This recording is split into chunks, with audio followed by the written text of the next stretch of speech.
Welcome.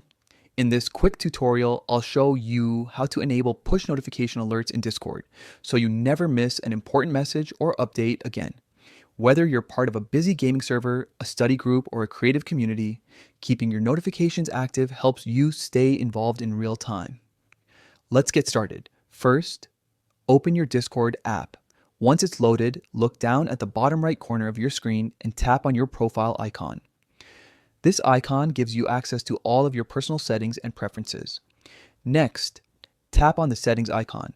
You'll notice a list of different options appear, all designed to help you customize how Discord works for you. From here, scroll down through the list until you find the section labeled Notifications. Go ahead and tap on it. Inside the Notifications section, you'll see several options that control how and when Discord alerts you about activity in your servers. What we're looking for today is called Community Activity Alerts. Tap on that option to open up its settings. Now, here's the most important part. Find the toggle switch for push notifications. When you turn this on, Discord will start sending you alerts directly to your device whenever something happens in your communities.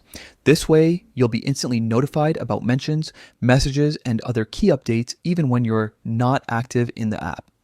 If you ever want to take a break from distractions, you can return to the same place and simply turn the switch off